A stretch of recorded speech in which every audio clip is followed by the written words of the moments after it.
श्री कृष्ण युधिष्ठिर संवाद। पिशाच बने गंधर्व और अप्सरा की मुक्ति की कथा। जया एकादशी व्रत कथा।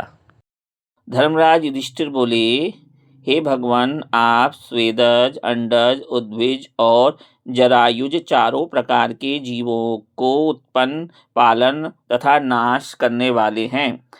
अब आप कृपा करके माघ शुक्ल एकादशी का वर्णन कीजिए। इसका क्या नाम है, इसके व्रत की क्या कथा है, क्या विधि है और इसमें कौन से देवता का पूजन किया जाता है।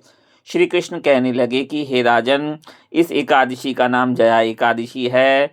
इसका व्रत करने से मनुष्य भ्रम, हत्या इत्यादि पापों से छूटकर मोक्ष को प्राप्त होता है तथा इसके प्रभाव से भूत, पिशाच आदि योनियों से मुक्ति हो जाती है। इस व्रत को विधि पूर्वक करना चाहिए। अब मैं तुमसे पद्म पुराण में वर्णित इसकी महिमा की कथा कहता हूँ। देवराज इंद्र स्वर्ग में राज करते थे और अन्य सब देवतागण सुखपूर्वक स्वर्ग में रहते थे। एक समय इंद्र अपनी इच्छा अनुसार नंदन वन में अप्सराओं के साथ विहार कर रहे थे और गंधर्व गान कर रहे थे। उन गंधर्वों में प्रसिद्ध पुष्पदंत तथा उसकी कन्या पुष्पवती और चित्रसेन तथा उसकी स्त्री मालिनी भी उपस्थित थे। साथ ही मालिनी का पुत्र पुष्पवान और उसका पुत्र माल्यवान भी उपस्थित थे। पुष्पवती गंधर्व कन्या माल्यवान को देखकर उस पर मोहित हो गई और माल्यवान पर कामबाण चलाने लगी। उसने अपने रूप, लावण्य और हाव भाव से माल्यवान को वश में कर लिया। राजन, वह पुष्पवती अत्यंत सुंदर थी। अब वे इंद्र को प्रसन्न करने के लिए गान करने लगे, परंतु परस्पर मोहित हो जाने के कारण उनका चित्त भ्रमित हो गया था। इस कारण ये ठीक प्रकार से नहीं गा पा रहे थे तथा स्वर ताल भी गड़बड़ा रहे थे।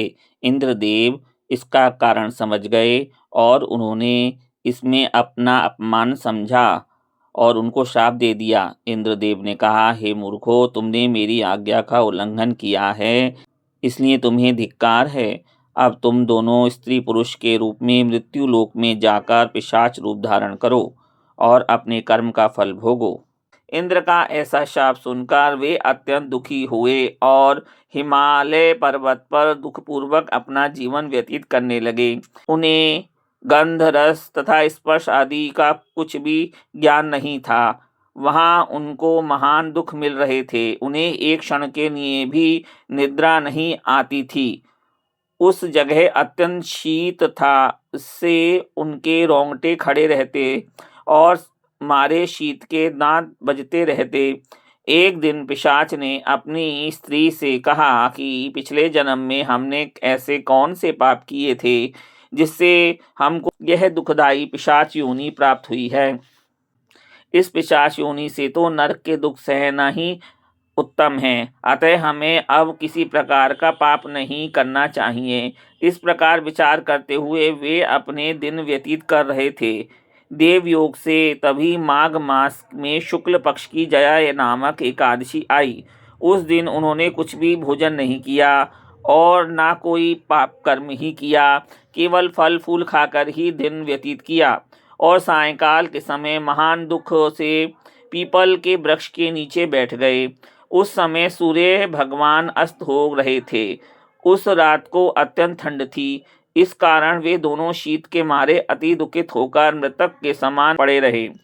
उस रात्रि को उनको निद्रा भी नहीं आई। हे राजन, जया एकादशी के उपवास और रात्रि के जागरण से दूसरे दिन प्रभात होते ही उनकी पिशाच योनि छूट गई। अत्यंत सुंदर गंधर्व और अप्सराओं की देह धारण कर सुंदर वस्त्र आभूषणों से अलंकृत होकर उन्होंने स्वर्गलोक को प्रस्थान किया।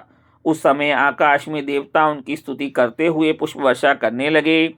स्वर्गलोक में जाकर उन दोनों ने देवराज इंद्र को प्रणाम किया। इंद्र उनको पहले रूप में देखकर अत्यंत आश्चर्यचकित हुए और पूछने लगे कि तुमने अपनी पिशाच योनि से किस प्रकार छुटकारा पाया, सो सब बताओ। माल्यवान बोले कि हे देवेंद्र, भगवान विष्णु की कृपा और जया एकादशी के व्रत के प्रभाव से ही हमारी पिशाच देह छूटी है। तब इंद्र बोले कि हे माल्यवान, भगवान की कृपा और एकादशी का व्रत करने से न केवल तुम्हारी पिशाच योनि छूट गई, वरन हम लोगों के भी वंदनीय हो गए, क्योंकि विष्णु और शिव के भक्त हम लोगों के वंदनीय हैं। अतः आप धन्य हैं। अब आप पुष्पवती के साथ जाकर विहार करो। श्री कृष्ण कहने लगे कि हे राजा युधिष्ठिर, इस जया एकादशी के व्रत से बुरी योनि छूट जाती हैं। जिस मनुष्य ने इस एकादशी का व्रत किया है, उसने मानो सब यज्ञ, जप, दान आदि कर लिए। जो मनुष्य जया एकादशी का व्रत करते हैं, वे अवश्य ही 1000 वर्ष तक स्वर्ग में वास करते हैं। जय श्री कृष्ण।